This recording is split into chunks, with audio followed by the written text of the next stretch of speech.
नमस्कार। आओ कहानी सुनो चैनल पर आपका स्वागत है। इस्लाम और शुक्राचार्य का रहस्य।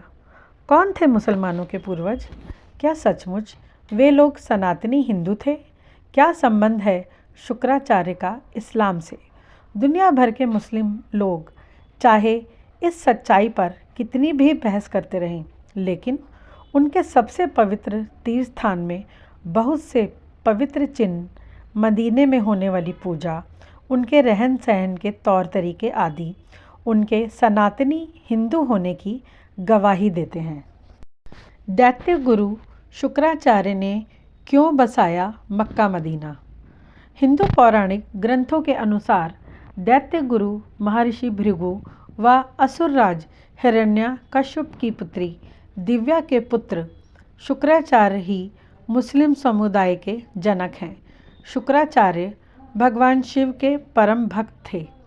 गुरु शुक्राचार्य ने ही असुर वंश की वृद्धि और उनको सुरक्षित रखने के लिए भगवान शिव से वरदान पाने के लिए घोर तपस्या की। गुरु शुक्राचार्य की तपस्या से प्रसन्न होकर भगवान शिव ने उन्हें अपना प्रतीक स्वरूप शिवलिंग प्रदान किया।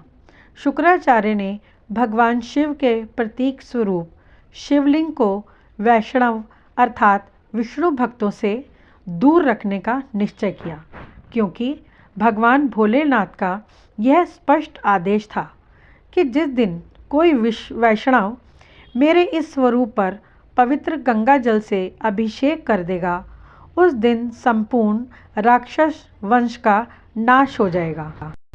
शुक्राचार्य ने स्वयं महादेव द्वारा दिए इस शिवलिंग को रहस्यमयी तरीके से भारतवर्ष की भूमि से हजारों किलोमीटर दूर एक निर्जन रेगिस्तान में स्थापित कर दिया। उसी स्थान को आज मक्का मदीना के नाम से हम सभी जानते हैं, जो अरब देश में स्थित है। गुरु शुक्राचार्य के एक पौत्र का नाम आरव था, इसलिए ऐसा माना जा सकता है कि अरब देश का नाम आरव ही था, जो बाद में बिगड़कर अरब हो गया। शुक्राचार्य भी मूलतः एक काव्य ऋषि ही थे और उन्हीं के सम्मान में वहाँ एक काव्य नामक शिवालय की स्थापना की गई।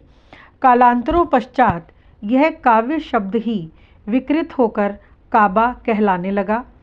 यही वह स्थान है जिसे मुस्लिम लोग अपना पवित्र तीर्थ स्थान मानते हैं। अरबी भाषा में शुक्र का मतलब होता है महान, और इसी प्रकार शुक्र, शुक्रिया जैसे शब्दों का जन्म भी शुक्राचार्य के नाम पर ही हुआ। शुक्रिया का मतलब धन्यवाद भी होता है, इसलिए मुस्लिम लोग इस पवित्र नाम शुक्रवार यानी कि जुम्मे को अपने सभी कामों के लिए इतना शुभ मानते हैं। यहाँ तक कि साप्ताहिक शुक्रवार और खासकर रमज़ान के महीने में पड़ने वाले अंतिम शुक्रवार को वे लोग ईद के दिन की जितना ही पवित्र मानकर त्योहार की तरह मनाते हैं। हर सप्ताह के शुक्रवार के दिन सामूहिक नमाज, जो कि मुस्लिम समाज की एक पूजा पद्धति है, का आयोजन किया जाता है। भार्गव नाम से प्रसिद्ध शुक्राचार्य का नाम शुक्र कैसे पड़ गया, इसके संबंध में वामन पुराण में विस्तार पूर्वक एक रोचक जानकारी मिलती है। इस कथा के अनुसार एक बार भगवान शिव किसी कारण से रुष्ट होकर शुक्राचार्य को निगल जाते हैं। वेदना से छटपटाते हुए भार्गव ने शिव के उदर में जाकर उनसे क्षमा प्रार्थना के लिए उनकी स्तुति प्रारंभ कर दी। तब भोलेनाथ ने प्रसन्न होकर उन्हें अपने उदर से बाहर जाने की अनुमति प्रदान की, किंतु एक दिव्य वर्ष तक प्रयास करने के बाद भी वह शिवजी के उदर से बाहर निकलने का मार्ग पाने में असफल रहे। तब शिवजी ने हंसकर कहा कि मेरे उदर में रहने के कारण अब तुम तो मेरे पुत्र बन गए हो, अतः अब तुम मेरे शिश्न से शुक्राणु के रूप में ही बाहर आ सकते हो, और आज से तुम इस चराचर संसार में शुक्र के नाम से ही जाने जाओगे। इस प्रकार ऋषि भार्गव ने शुक्रत्व प्राप्त किया और भगवान शिव के शिश्न के रास्ते से बाहर निकल आए। तब से ऋषि भार्गव को शुक्राचार्य के नाम से भी जाना जाता है।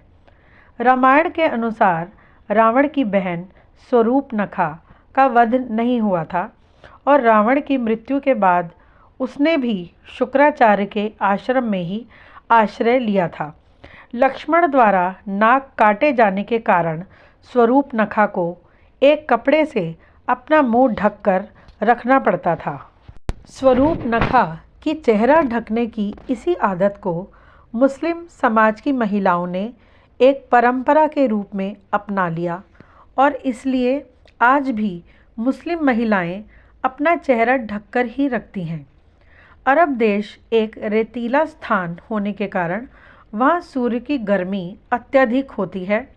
रेतीली धूल और सूर्य की तपिश से बचने के लिए वहाँ के लोगों ने सिर ढकने के लिए टोपी पहनना शुरू किया, जो आगे चलकर उनकी वेशभूषा और पूजा पद्धति का प्रमुख हिस्सा बन गया। अरब देश में चारों ओर ज़्यादातर रेतीली ज़मीन होने के कारण वहाँ उपजाऊ ज़मीन का अभाव है, क्योंकि रेतीली ज़मीन पर खेतीबाड़ी करना या पेड़ पौधे लगाना संभव नहीं होता। इसी कारण वहाँ के लोगों ने जानवरों को मारकर खाना शुरू कर दिया। यहाँ तक कि अल्लाह को भी प्रसाद के रूप में जानवरों की बलि देने की परंपरा भी आरंभ कर दी। भारत के हिंदू समाज में शव को लकड़ियों पर रखकर दाह संस्कार करने की परंपरा है, लेकिन क्योंकि अरब जैसे रेगिस्तानी देश में लकड़ियों का अभाव होने के कारण वहाँ के लोगों ने शवों को ज़मीन में गड्ढा खोदकर दबाने यानी कि दफनाने की परंपरा आरंभ कर दी।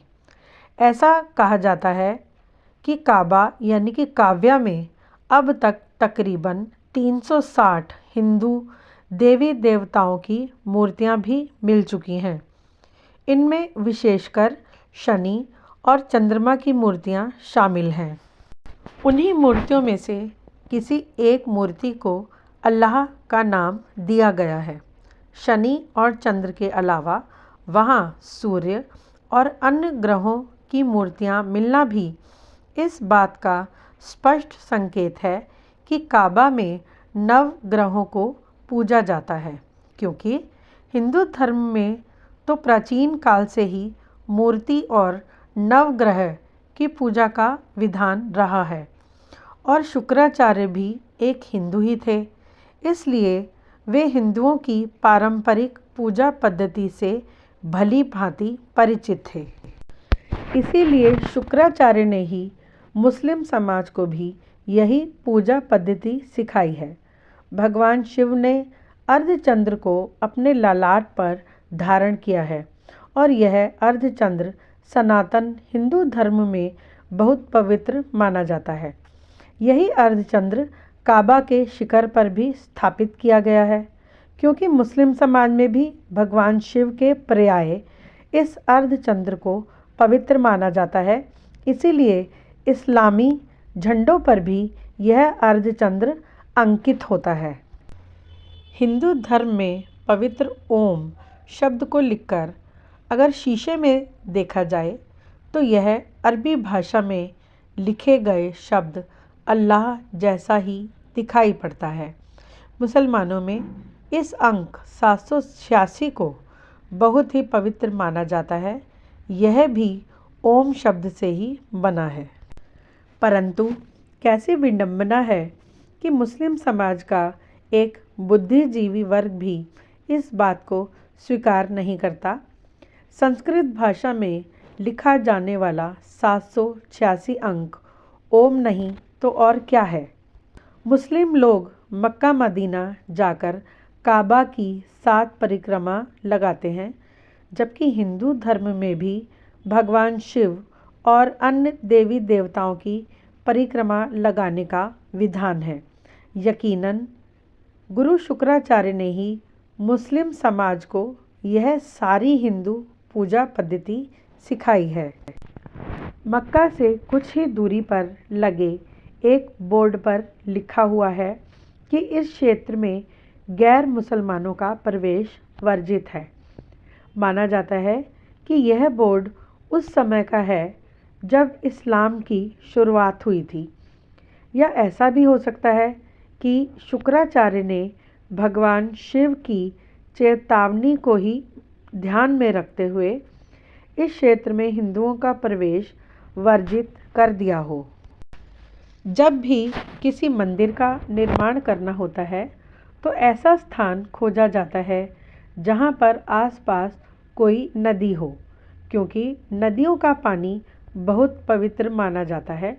काबा के पास भी एक पानी का स्रोत है, उसे जमजम को बहुत ही पवित्र माना जाता है। ऐसा कहा जाता है कि इस्लाम धर्म के प्रवर्तक मोहम्मद साहब का जन्म भी एक वैदिक हिंदू परिवार में हुआ था, परंतु अपने परिवार में मूर्ति पूजा या प्रकृति पूजा का विधान होने की परंपराओं को ना मानने के कारण उन्होंने अपने परिवार और वंश से संबंध तोड़ लिया। उन्होंने स्वयं को एक पैगंबर यानी कि भगवान का संदेशवाहक यह कहकर घोषित कर दिया कि अल्लाह ने उन्हें पूरी दुनिया में इस्लाम को फैलाने का आदेश दिया है। इस प्रकार एक संयुक्त हिंदू परिवार पूरी तरह बिखर गया। उन्होंने उस समय के राजाओं को भी इस्लाम धर्म कबूल करने के लिए आमंत्रित किया। उन्होंने कहा कि जो लोग अल्लाह को नहीं मानेंगे उन पर अल्लाह अपना कहर बरसाएंगे और ऐसे लोगों को जहन्नुम की आग में जलना पड़ेगा। कुछ लोगों ने उनके इस आमंत्रण को स्वीकार कर लिया, लेकिन बहुत से लोगों ने इसका विरोध भी किया। इसी कारण कई युद्ध भी हुए। मोहम्मद साहब का यह परिवर्तन काल 23 वर्ष की अवधि तक चला। उसके बाद उनकी मृत्यु हो गई। दोस्तों, आशा करती हूँ आपको यह जानकारी अच्छी लगी होगी। धन्यवाद।